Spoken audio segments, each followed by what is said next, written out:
Bueno, ¿estamos listos para la palabra? Bien. El título del mensaje de hoy es Nuestra ciudadanía celestial. Nuestra ciudadanía celestial. Y el pasaje clave está en Efesios 2, del verso 18 al 22.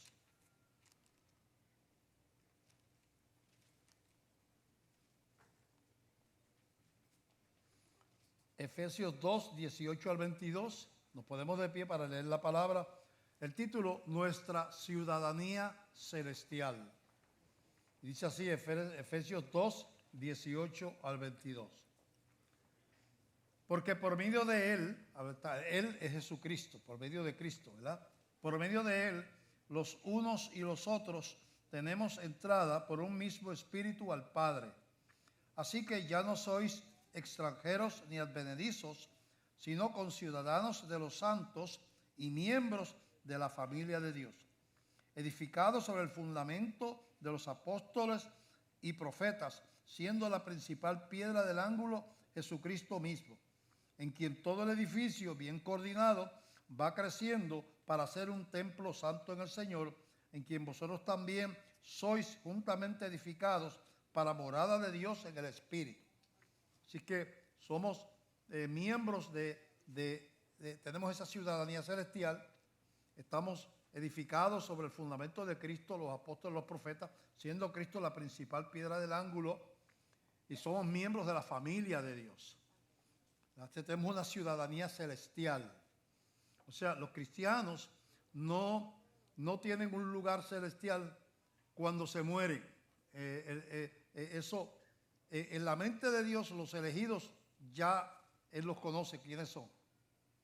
Pero en el momento que usted se convierte, usted toma posesión de esa ciudadanía celestial, y al escribir su nombre en el libro de la vida y usted convertirse, el Espíritu Santo viene a morar a usted, y es las arras, la marca de la herencia, es la garantía de la herencia. Es el Espíritu Santo morando en cada persona que de corazón le entrega su vida a Jesucristo. Por eso el tema de hoy, ciudadanía celestial. Padre, te damos gracias, Señor, por la palabra. Llévanos de la mano a través de ella. Señor, enséñanos, ayúdanos a entender lo que es ser ciudadano del cielo, hijo del reino, Señor. Parte de lo que llama morada de Dios en el Espíritu. Señor, que es la iglesia del Señor. Ponemos esta palabra en tus manos, Señor, en el nombre de Jesús. Amén. Pueden sentarse.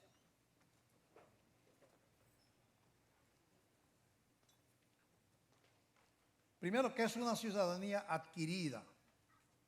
Está la ciudadanía adquirida y la ciudadanía por nacimiento. Hablando terrenalmente, usted cuando nace en un país no tiene que llenar ningún papel de nada. El certificado de nacimiento ya expresa que usted es hijo de esa nación. Usted tiene una ciudadanía de ese país que usted nació, ¿verdad? Y no tiene que solicitar ciudadanía cuando llegue a cierta edad ni nada, porque usted nació en ese país.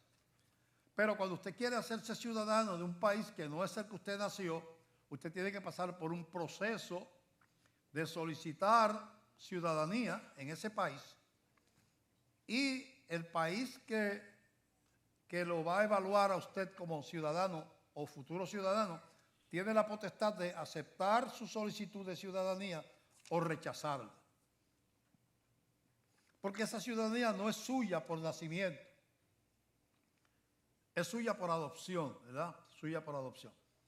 Entonces, nosotros nacemos separados de la ciudadanía de Dios. Pero Dios tiene unas personas que Él conoce, que le llaman los elegidos, los escogidos de Dios, que en un momento determinado de su vida, Él les provoca en el corazón, porque en esta ciudadanía se adquiere no llenando papeles, sino entregando el corazón a Cristo. Por eso es que menciona aquí, ¿verdad?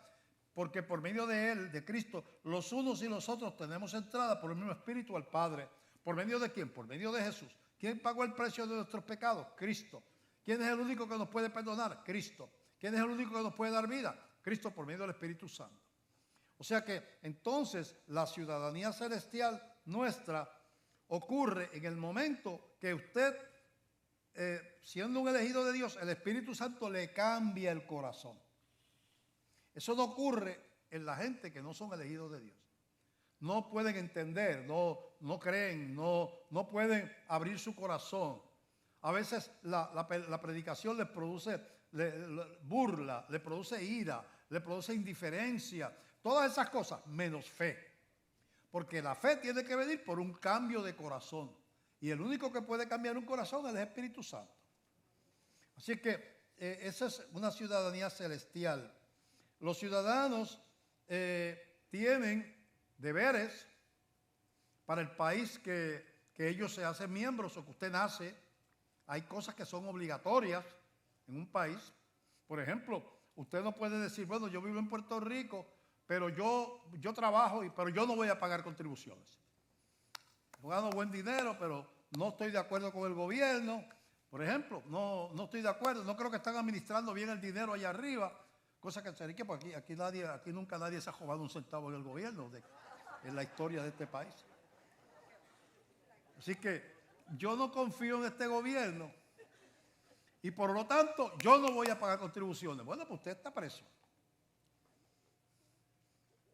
¿Por qué? El pagar contribuciones no es opcional. Si usted tiene unos ingresos suficientes, tiene que pagar contribuciones. Si no lo hace, usted incurre en un delito que se puede castigar, ¿verdad?, por ley. Y así por estilo, ¿verdad? Por ejemplo, en Puerto Rico, para la gente que nos ve en otros países, que muchos nos ven en otros países, Puerto Rico es parte de la nación norteamericana desde hace 125 años, desde el 1898.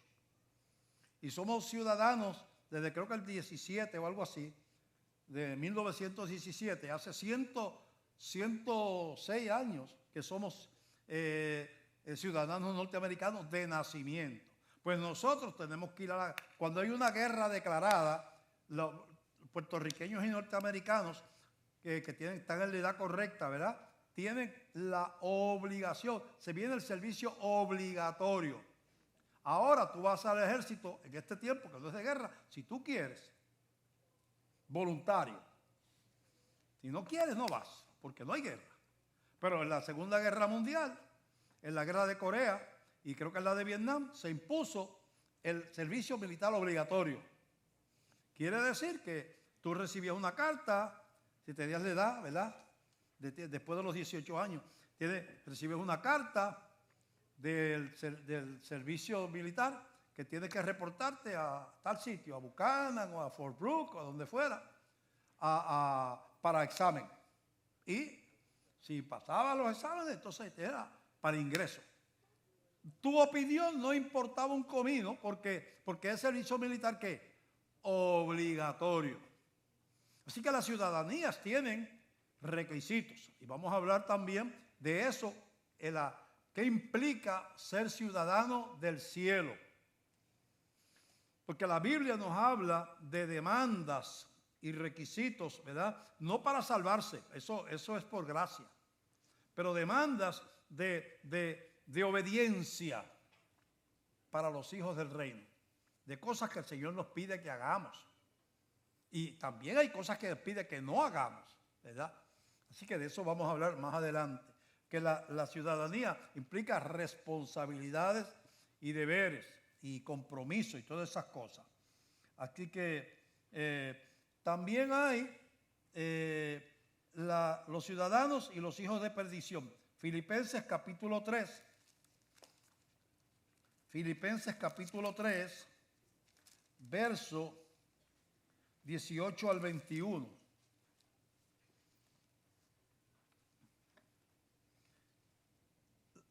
Los hijos del reino y los hijos de perdición. Se podría dividir la humanidad completa en eso.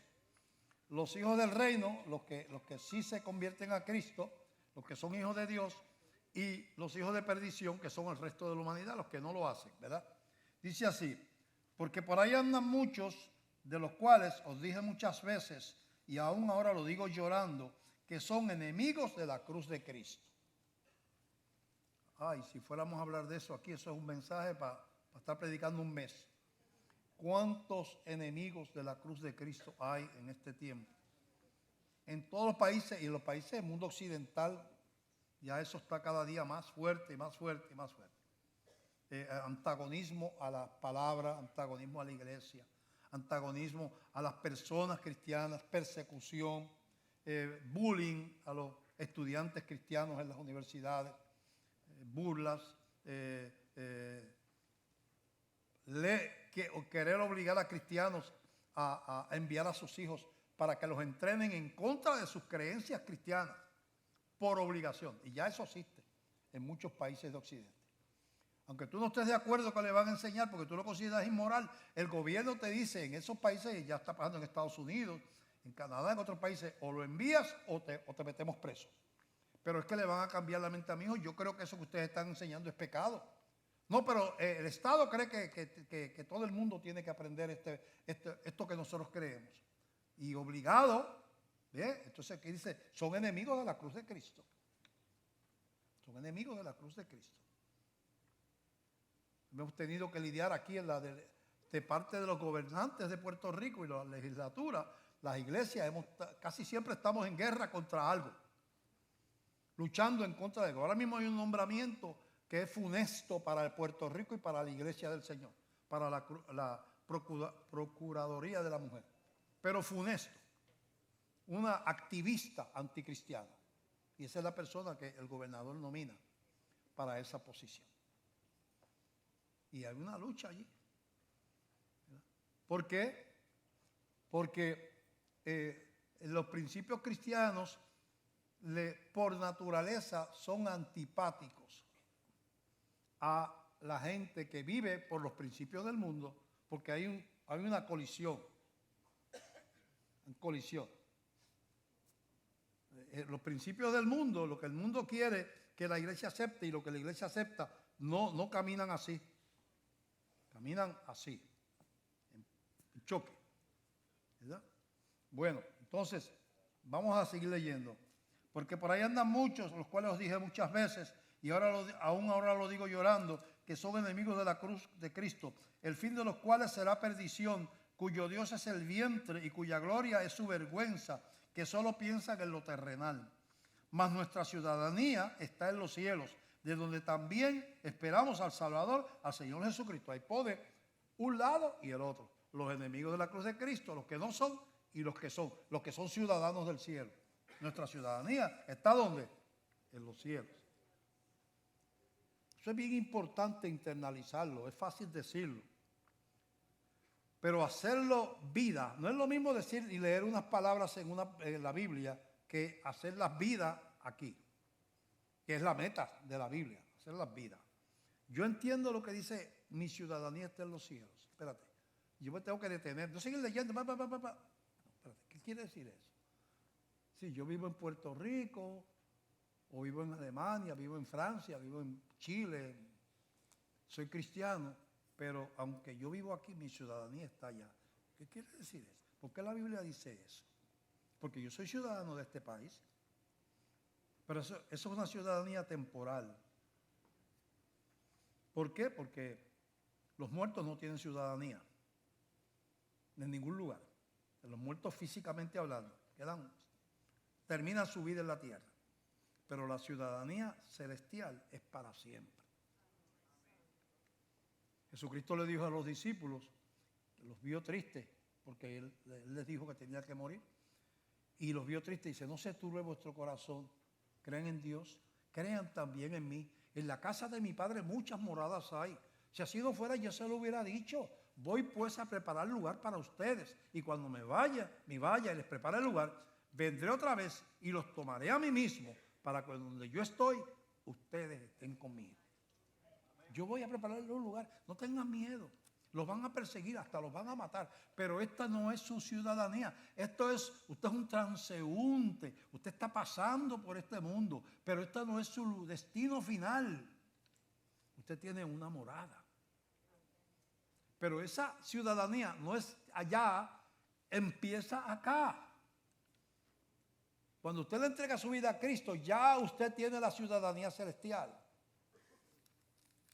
Ya tiene la ciudadanía celestial. Bueno, dice el versículo 21, el cual, Jesucristo, transformará el cuerpo de la humillación nuestra para que sea semejante al cuerpo de la gloria suya por el poder con el cual puede también sujetar a sí mismo todas las cosas. Quiere decir, de la misma manera que Él murió y la tumba no lo pudo vencer y se levantó y reina en gloria, Él ha preparado ese mismo camino para su pueblo. Eso es lo que representamos en el bautismo. La muerte, el agua representa una tumba. Uno murió una vida nueva cuando se convirtió y nació una vida eterna con Cristo. Una nacionalidad eterna que va más allá del tiempo terrenal. Eso es importante entender lo que es la ciudadanía. Bueno, y vamos a ver, hay dos clases de humanos. Los elegidos, estos entenderán, y los hijos de perdición nunca entenderán. Estamos dividiendo ahora otra vez los humanos en dos. Los elegidos, los que Dios prepara el corazón para que vengan, para recibir a Cristo, para que entiendan. Y los hijos de perdición que nunca entenderán. Y vamos a explicar esas dos. Vamos a hablar de los elegidos. En Efesios capítulo 1, versos del 3 al 9, el apóstol Pablo ora por la iglesia de Éfeso y le dice: bendito sea el Dios y Padre de nuestro Señor Jesucristo, que nos bendijo con toda bendición espiritual en los lugares celestiales en Cristo, según nos escogió en Él antes de la fundación del mundo, para que fuésemos santos y sin mancha delante de Él, en amor, habiéndonos predestinado, destinado con anticipación, de antemano, predestinado para ser adoptados hijos suyos por medio de Jesucristo, según el puro afecto de su voluntad, para alabanza de la gloria de su gracia, con la cual nos hizo aceptos en el amado. Predestinado, predestinado. Quiere decir que cuando usted piensa en que usted recibió a Cristo, usted tiene que pensar, quiere decir que cuando yo no conocía al Señor, ya Él me conocía a mí, ya Él sabía que yo iba, que Él me escogió para cambiar mi corazón. Soy un elegido de Dios. Porque si no, no hubiera entendido. Los que no son elegidos no entienden, no creen. Entonces los cristianos tenemos que decir gracias, Señor. Porque yo no era diferente a los demás. Gracias, gracias. Escogido antes de la fundación del mundo. Pero hablamos de los hijos de perdición también. Vamos a ir a Juan capítulo 10. Juan capítulo 10. Del verso 22 en adelante. Está Jesucristo hablando con los fariseos y los saduceos. Celebrábase en Jerusalén la fiesta de la dedicación. Era invierno y Jesús andaba en el templo por el pórtico de Salomón. Y le rodearon los judíos y le dijeron: ¿hasta cuándo nos turbarás el alma? Si tú eres el Cristo, dínoslo abiertamente. Esos que nunca creyeron. Jesús les respondió: os lo he dicho y no creéis. La obra que yo hago en el nombre de mi Padre, ellas dan testimonio de mí. Esa palabra, ustedes no creen, no solamente que yo se lo digo, no creen, sino que han visto mis obras, que dan testimonio de mí. Han visto gente ciega que ve, han visto cojos que caminan, han visto gente, milagros constantes. Y ni me creen mis palabras, ni también las obras que yo hago. Pero entonces explica, ¿verdad? Pero vosotros no creéis porque no sois de mis ovejas, como os he dicho. Los que son mis ovejas oyen mi voz y yo las conozco y me siguen. y yo les doy vida eterna y no perecerán jamás, ni nadie las arrebatará de mi mano. Mi Padre que me las dio es mayor que todos y nadie las puede arrebatar de la mano de mi Padre. Yo y el Padre uno somos. Entonces Jesús le dice, por eso, ustedes no creen porque no son elegidos, no creen, no son de mis ovejas. No pueden creer, su oído, su corazón está cerrado. Los que son mis ovejas, ellos oyen mi voz. Entonces ahí Jesús está dividiendo la raza humana en dos otra vez. Ahorita el versículo, los elegidos, ¿verdad? Lo dividió en dos y ahora Jesús los divide en dos. Los que son sus ovejas y creen que Él prepara el corazón de ellos, Él los prepara. Y los que no creen y que no pueden creer. Así que mira qué interesante. Así que los hijos de perdición, hay gente que nunca creerá. No porque no sean inteligentes, pueden tener 8 doctorados con 4 puntos y si no tienen, Dios no le prepara el corazón, no van a entender. Porque esto es una revelación espiritual, no es un conocimiento intelectual. También es intelectual porque es lógico lo que se enseña en la Biblia. Pero el que no tiene el corazón preparado por Dios no lo va a entender. Y vamos a ver un ejemplo de eso en Juan capítulo 17. Juan capítulo 17 del verso 6 al 12. Aquí vamos a ver. Jesús está orando despidiéndose de los discípulos. Ese capítulo 17 es la última reunión de Jesús con sus discípulos antes de que lo vinieran a arrestar. De ahí sale, de aquí, de esta conversación, él sale para el huerto a orar. El huerto de Getsemaní, allí es que lo arrestan y lo llevan al Calvario. Así que estas son sus últimas palabras con los discípulos antes de morir. Y en el versículo 6 dice, he manifestado, es una oración que está Cristo haciéndole al Padre, ¿verdad? He manifestado tu nombre a los hombres que del mundo me diste, tuyos eran y me los diste y han guardado tu palabra. Fíjate que Cristo reitera, él dijo una vez, nadie puede venir a mí si mi Padre no le trajese. Lo dijo Jesús, esas palabras. O sea, los que vienen a mí es porque son elegidos, mi Padre me los da, ¿verdad? De los que del mundo me diste, ¿verdad? Y esta es la vida eterna. Y ahora han conocido y han guardado tu palabra. Y ahora han conocido que todas las cosas que me has dado proceden de ti. Porque las palabras que me diste las he dado y ellos las recibieron y han conocido verdaderamente que salí de ti y han creído que tú me enviaste. Yo ruego por ellos, no ruego por el mundo, sino por los que me diste, porque tuyos son.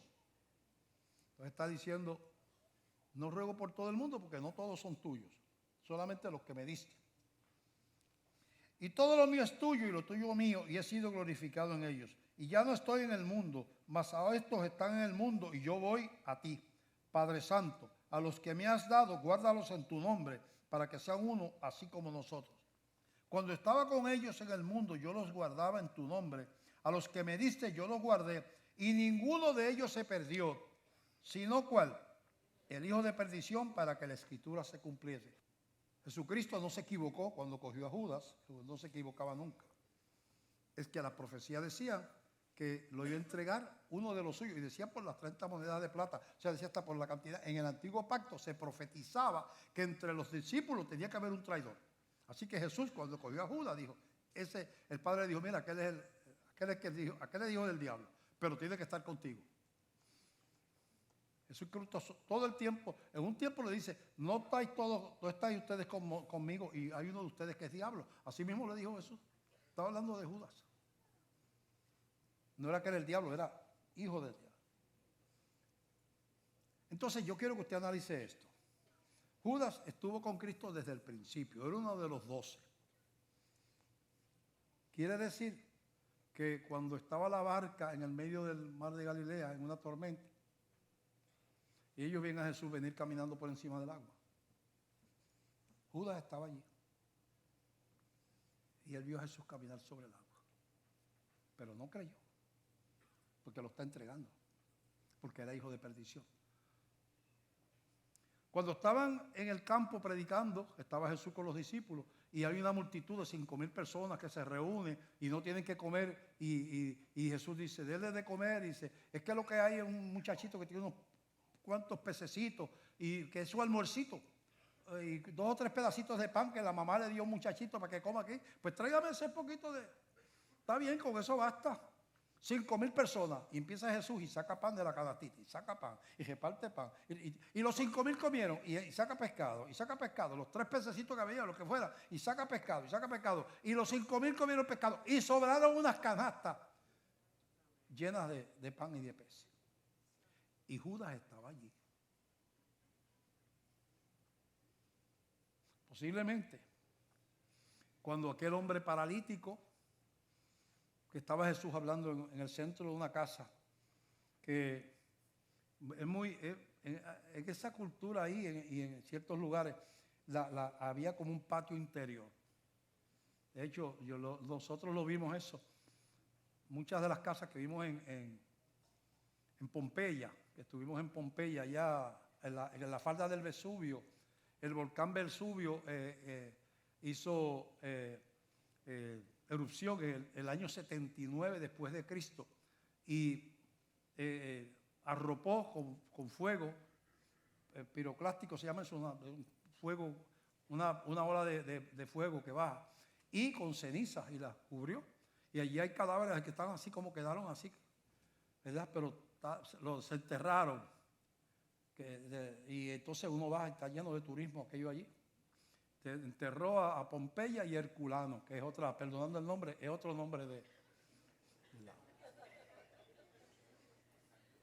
Entonces, la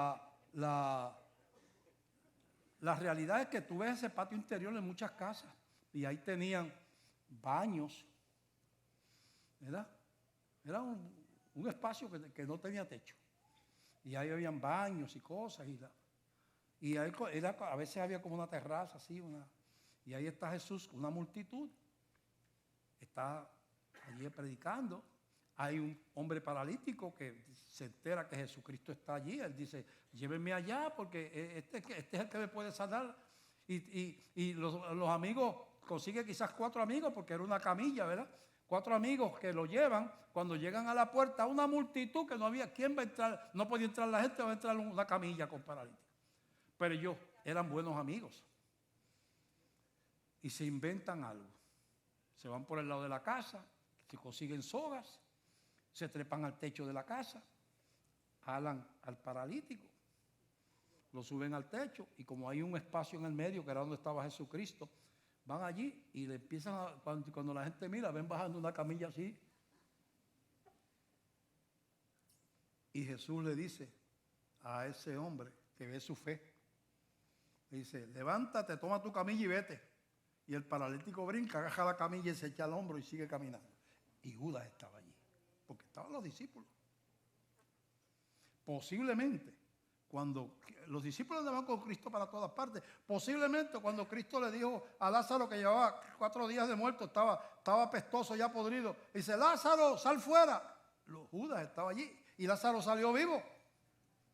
Ahora, si viendo a Cristo caminar sobre el agua, darle vista a los ciegos, sanar al paralítico, sanar al leproso, resucitar al muerto, caminar sobre el agua, o sea, si yo no creo aún viendo eso y escuchando y sintiendo el amor de Él 3 años,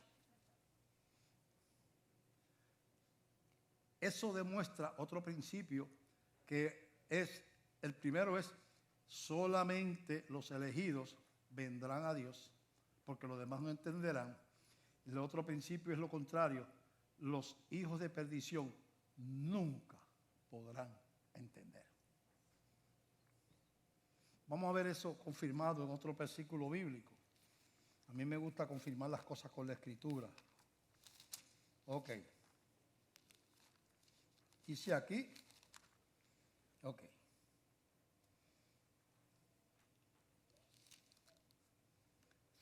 Primera de Corintios, capítulo 2, verso 9. Antes bien, como está escrito, 2:9. Primera de Corintios. Antes bien, como está escrito, cosas que ojo no vio, ni oído oyó, ni han subido en corazón de hombre, son los que Dios ha preparado para los que le aman. Dios lo preparó para los que le aman.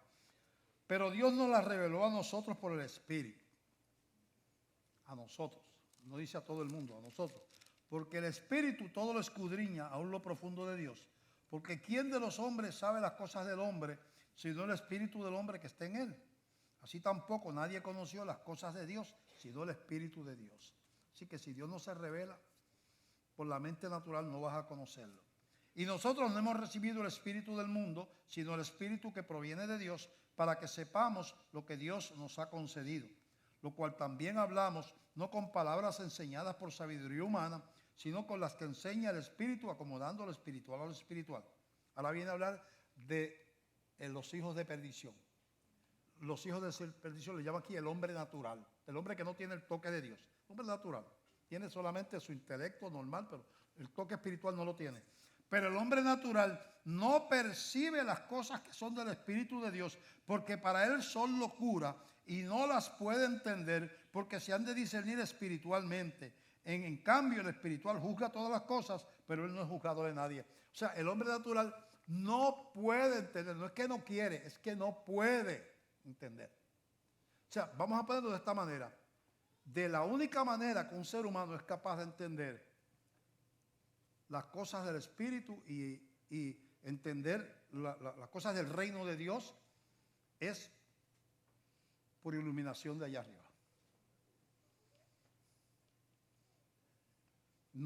Con la religión, si no es revelación, la religión te hace religioso, porque todos esos fariseos eran religiosos, pero nunca conocieron a Cristo. O sea, tú puedes ser religioso, pero aquí no se está hablando de ser bautista. Se está hablando de uno entregarle el corazón a Cristo, que puede ser que ocurra en una isla desierta, como he dicho antes, tú te arrodillas, el Espíritu te muestra que te necesitas salvación y el Espíritu te habla, Dios te habla y te prepara el corazón. Y allí debajo de una palma de coco te dice, Señor, yo te pido que venga, yo te pido perdón por mis pecados. Jesucristo, te entrego mi corazón. Y eres tan salvo como si estuvieras en una iglesia o estuvieras en Jerusalén delante de la tumba de Cristo. Porque ahora es en espíritu y en verdad, no es por lugares. Es una cuestión de espíritu a espíritu. Entonces, vemos que hay los hijos del reino, los que tienen una ciudadanía celestial que ya está diseñada por Dios para los que Él quiere. Y hay los que, como Judas, aunque vean milagros, aunque vean a Cristo caminando sobre el agua, aunque vean a Cristo multiplicando panes y peces, aunque vean resucitando muertos, sanando leprosos, no pueden creer. Por eso, la fe es un don de Dios. Por eso cuando mandan a los discípulos a predicar al Señor Jesús, vayan de casa en casa, ¿verdad? Predicando el Evangelio, vayan de dos en dos y toquen, llamen a la puerta. Si los mandan a entrar y los reciben, ahí posen, prediquen, expliquen. Si no los reciben, nos dijo, póngase a discutir y peleen. Dijo, ¿qué dijo? Estás delante de un corazón que no está preparado. Como el Señor es que prepara el corazón, tú tocaste la puerta, mira, vete aquí, yo soy cristiano, quiero saber de los cristianos. No, porque mira, yo te quiero probar. No, yo no discuto con nadie sobre eso. Si discutir para mí es tratar de empezar a discutir quién tiene la razón, yo no pierdo el tiempo en eso. A mí me ha parado gente, mira pastor, usted es pastor, yo quiero hablar con usted porque yo estoy de acuerdo. No, pues tú tienes derecho a no estar de acuerdo, no te preocupes. Cuando tú quieras conocer la verdad que yo conozco, yo te estoy dispuesto a ayudarte. Pero ponerme a pelear contigo aquí, ¿cuál de los dos sabe más teología? No tengo tiempo para eso. Porque yo soy pastor, pero no soy el Espíritu Santo. Entonces, vemos que hay una ciudadanía celestial. Y esa ciudadanía está bajo la soberanía de Dios, ¿verdad? Así que es imposible que un hijo de perdición se salve, ¿verdad? Es imposible. La elección se cumple en la historia con la conversión. La elección es en la eternidad. Dice aquí en Efesios que nos eligió, nos escogió en Él antes de la fundación del mundo. Dios sabe, cada cristiano que Él va a elegir, desde la muerte de Cristo para acá, y los que faltan, Él sabe quiénes son, porque Él los elige. Pero tiene que ocurrir algo que se llama el nuevo nacimiento, como le dijo Jesús a Nicodemo. El nuevo nacimiento espiritual, que es la conversión. La conversión. Quiere decir que la iglesia está, y como la fe viene por el oír la palabra de Dios, la iglesia tiene el deber de predicar el evangelio en todo el mundo para que los elegidos tengan la oportunidad de escuchar y entonces entender, porque a ellos Dios se les revela, a ellos son escogidos, y entonces se convierte. Y hay lo que se llama un cambio de corazón, es una entrega del pecado a Jesucristo. Eso se llama conversión. La elección es una etapa eterna. En un momento de la vida de uno, el Espíritu le habla, convence de pecado. Dice la Biblia, el Espíritu convence de pecado, de justicia y de juicio. Convence de pecado y yo respondo arrepintiéndome y recibiendo a Cristo como Señor. Y ahora yo nací de nuevo. Por eso es que el bautismo solamente tiene sentido cuando ha ocurrido eso. Bautizar niños es una insensatez y no tiene fundamento bíblico ninguno. Porque el bautismo es lo que simboliza el agua a una tumba, lo que le pasó a Cristo, y Cristo salió de la tumba resucitado. El agua representa que yo morí cuando me convertí a Cristo. No es que está pasando ahí en el agua. Cuando yo me convertí, morí a la vida antes y nací a una vida nueva con una vida espiritual que yo no tenía antes. Y ese morir a la antigua y nacer a una vida nueva se representa con el agua.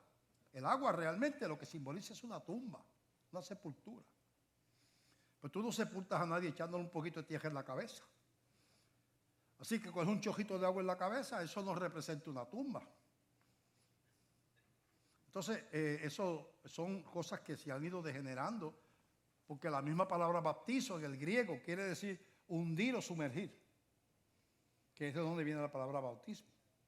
Así que no existe tal cosa como bautizar con chojitos en la Biblia.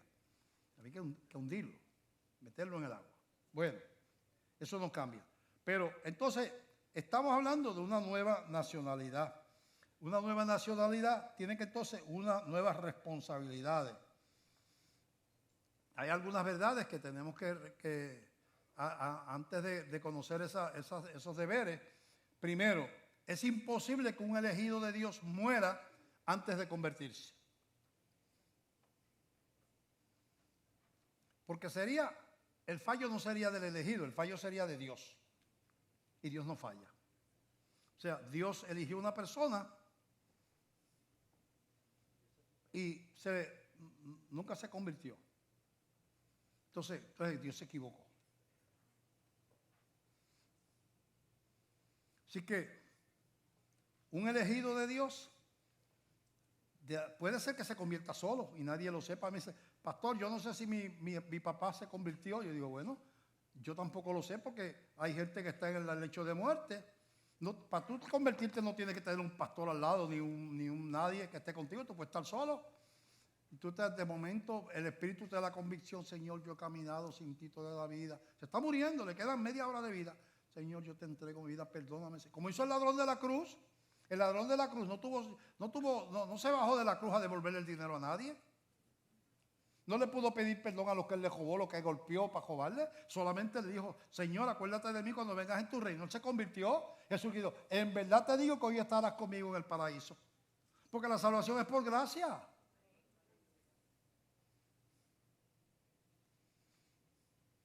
Pero, si un elegido de Dios se muriese antes de convertirse, entonces, ¿qué pasó? Dios se equivocó. Ups, se me dañó ese. Pero Dios no falla. Yo tengo un testimonio que yo di que me da miedo darlo. Porque parece tan embuste. Que pues, pero es mi propia experiencia y la tengo que decir porque yo no puedo dar testimonio de lo que le pasó a usted. Y yo no entendía esto hasta que después que Dios me llama al ministerio y llevo ya 47 años de pastor.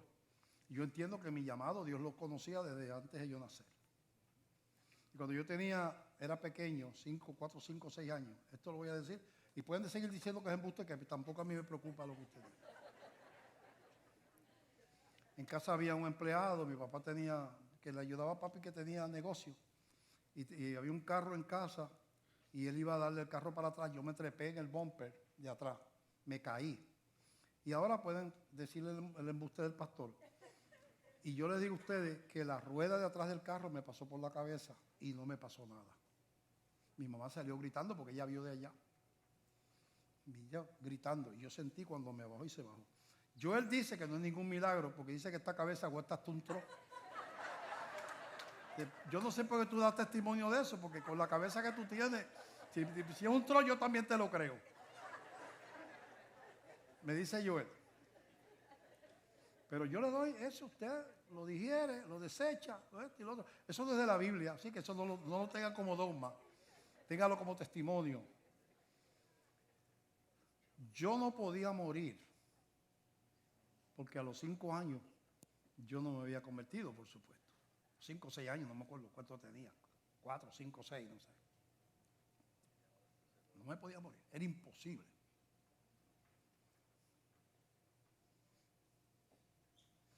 Y en el camino y después de mucho huir, el Espíritu dijo, ajá, has corrido, ¿ah? Que recuerdo que había una señora, Ana. Ana era una de las hijas de un señor que tenía un negocio llamado Un Casito Santiago, en el barrio Machuelo, donde yo me crié. Y Ana era evangélica. Y Ana venía y recogía niños para llevarlos al culto, le decían, a la iglesia evangélica, al culto. Ana pasaba por casa. Doña Carmen, ¿me puedo llevar a Renecito para la iglesia, para el culto? Ah, sí, está bien, Ana, no hay problema. Y yo recuerdo que yo estuve en la escuela bíblica chiquito. Y después, pues, eso. Pero había algo aquí sembrado que yo supe que siempre estaba ahí. Siempre, yo supe que eso estaba aquí. No, viví lejos, haciendo cuanta poca vergüenza ustedes se pueden imaginar, pero como que había algo que me decía, corre todo lo que tú quieras, que yo te voy a alcanzar. Para alcanzarme, Dios hizo un milagro con mi hijo, que ya lo he dado testimonio antes, que lo dejé solo, mi esposa y yo. Ella era cristiana, la llevó a una iglesia, yo me fui a beber, cosas raras en mí, pues yo decía que yo era un bebedor social, era bien sociable porque socializaba los martes, los jueves.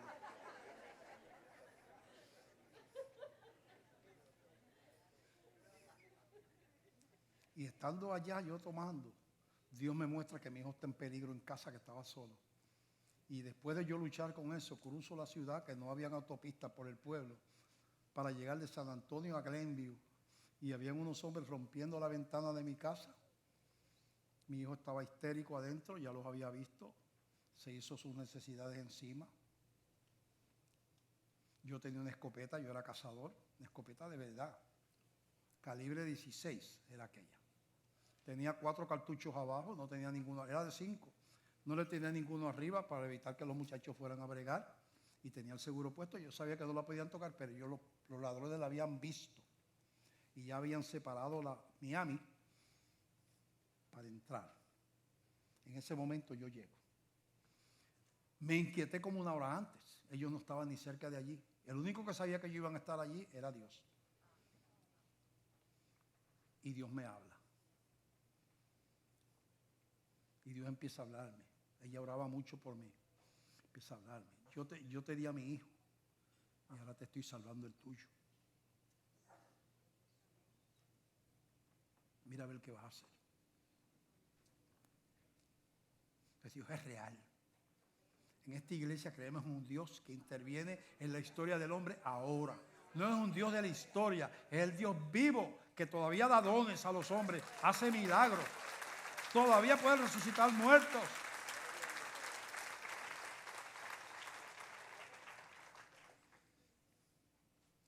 Pero hay una cosa que se llama ciudadanía celestial, que es ese umbral que uno pasa cuando hay la conversión de ser hijo del mundo a ser hijo del reino.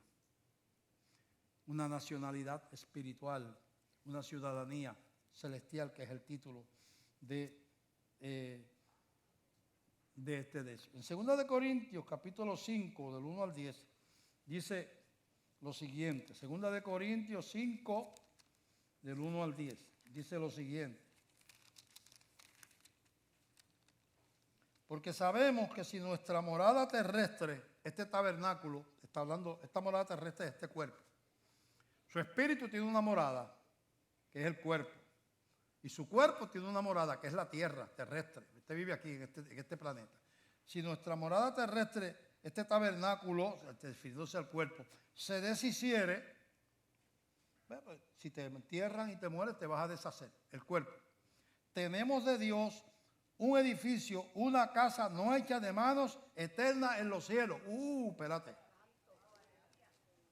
Por eso cuando yo le digo a ustedes, no me estoy burlando cuando les digo, ni quiero hacerlos sentir mal. Lo mejor que puede pasar a un cristiano, realmente, filosóficamente y teológicamente hablando, es morirse.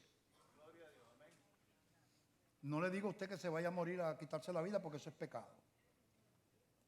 Pero lo mejor es morirse. ¿Por qué? Porque somos transeúntes en una vida, en un cuerpo de muerte, en un mundo corrompido, en luchas, enfermedades, terremotos, guerras, enfermedades, epidemias, lo que hay, gente que es mala, gente de esto. Estamos en un mundo que tenemos aquí y hay que agradecer a Dios el mundo que nos ha dado.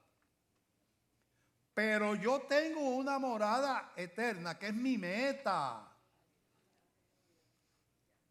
O sea, los corredores de carrera no se paran a mitad de carrera porque hicieron tanto tiempo, era 40 kilómetros y los primeros 20 iban adelante. En el maratón dice, me voy a parar porque yo estoy adelante. ¿Qué pasó cuando se termine la carrera? ¿Qué premio le van a dar? Ninguno, porque el premio se lo dan al que llegue primero a la meta, no el que iba primero en los 20 kilómetros. Pues nosotros tenemos una meta. Donde se acabó él dice, hablando del cielo, no hay llanto, no hay dolor, no hay enfermedad, porque las primeras cosas pasaron, se acabó el sufrimiento, se acabó el diablo, ya no nos puede, allí no hay diablo, allí no hay gente mala, allí no hay necesidad de estar buscando comida, allí no hay que trabajar, allí no hay que estarse cuidando del pillo, del de los accidentes, no es nada, estamos en perfecta paz. Delante de la presencia del Rey de Gloria, contemplando su rostro, cantando con los millones de ángeles que están cantando allí con Él. Es la morada, es la meta, es la gloria venidera. Esa es nuestra ciudadanía ya. Pastor, cuando me muera, no, ya.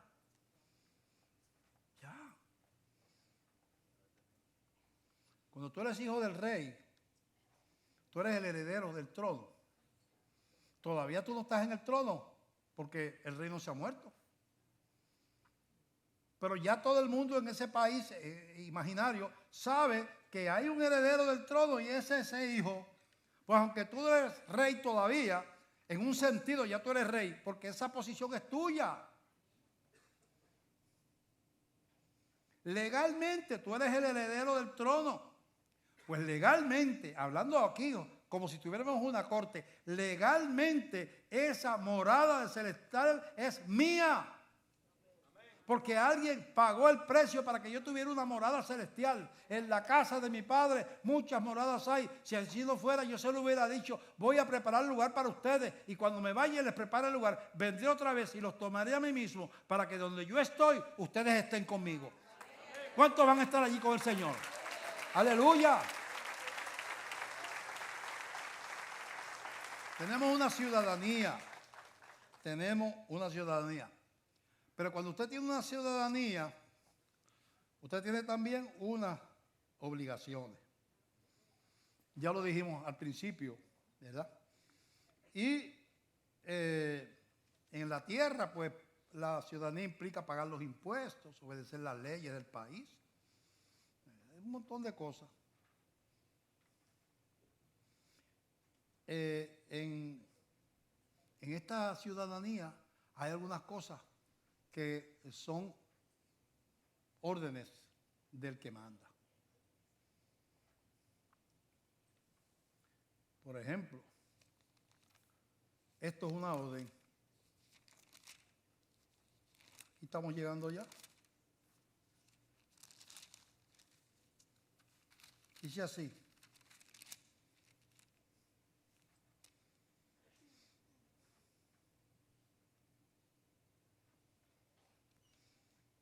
Le preguntan los judíos cuándo viene el reino de Dios y los discípulos le dicen que no le importa a ellos eso.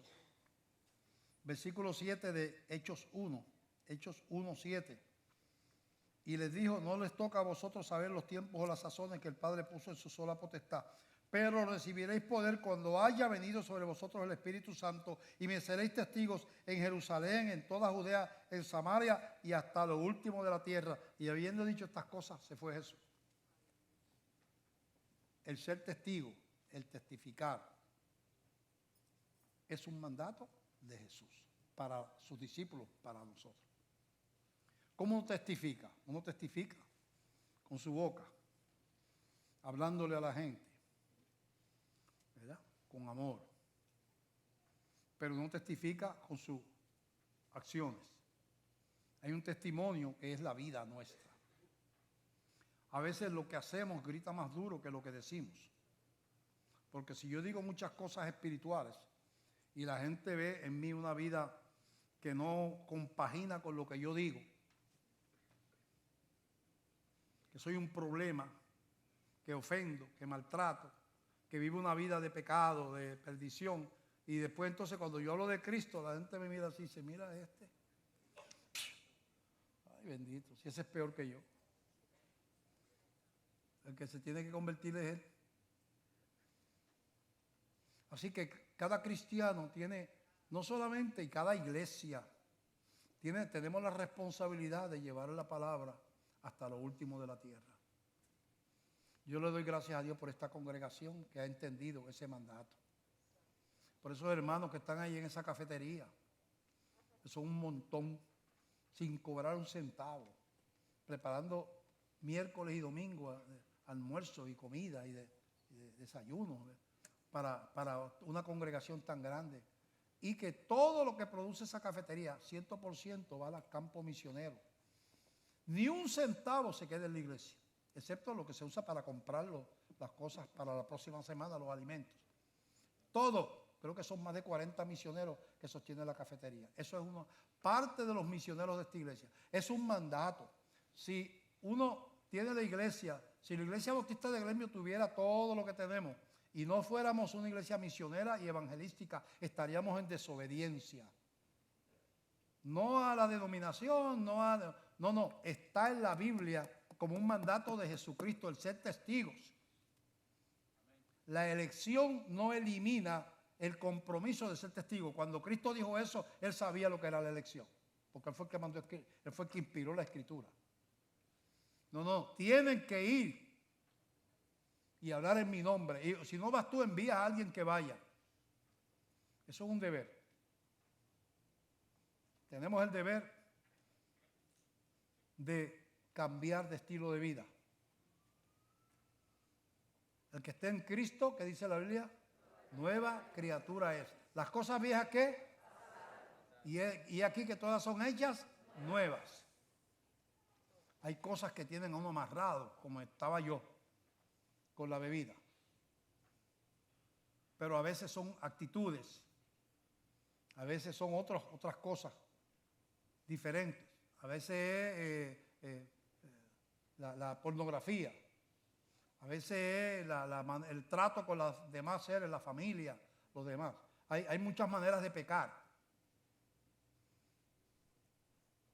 Tenemos que ser mansos y humildes, porque mi ciudadanía, el Señor me pide que yo sea una nueva criatura, que sea diferente. Y eso requiere una palabra bien importante que se llama humildad. Humildad. Los altivos no cambian, porque los altivos piensan que todo el mundo está mal menos ellos. Los humildes y mansos, esos ganan la tierra, esos son los que. Así que la ciudadanía implica muchas cosas. Los ciudadanos de los países, le cobran contribuciones. La iglesia no cobra contribuciones. En esta iglesia Nunca, yo no sé, aquí la gente que da en sobre, aquí tienen una libreta donde aparecen todos los nombres de los que dan sus diezmos y su ofrenda en sobre. Esos sobres se están por nombre, por página, y se van acomodando todas las ofrendas, los diezmos. Y a final de año, si pide una carta para contribuciones, se le da una carta sumando todas las contribuciones de los 12 meses. Pero yo no sé, yo nunca, es más, yo no sé ni quién lleva la libreta esa. Porque yo me he propuesto que yo no voy a estar averiguando quién da y no da. Porque la Biblia me enseña a mí que Dios ama al dador alegre. La bendición es dar con alegría. Y si yo voy a dar con mala gana, yo le digo a usted sinceramente, no dé. Pero mira que la iglesia necesita, no dé. Si le va a dar coraje dar, esta noche no va a dormir, no dé. No se preocupe que Dios ha provisto y va a seguir proveyendo. Yo necesito dadores alegres. Pero, así como en el antiguo pacto legal, de forma legalista, se habla del diezmo legal. Nosotros no hablamos del diezmo legal. Creemos que hay que dar con fe, pensando en el reino. Pensando en el reino.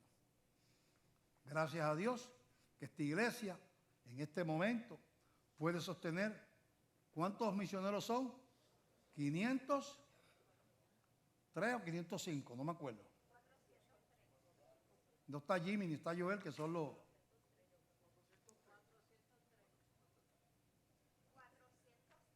403. Me fui por 100 nada más, pero no se preocupen que yo siempre me pasa, menos cuando tengo que pagar algo, nunca doy así eso. 403 misioneros que mensualmente en la ventana 1040, la mayor parte, India, África, Bangladesh, Pakistán, los países musulmanes, los países comunistas, allá, mensualmente reciben sustento desde Ponce, Puerto Rico.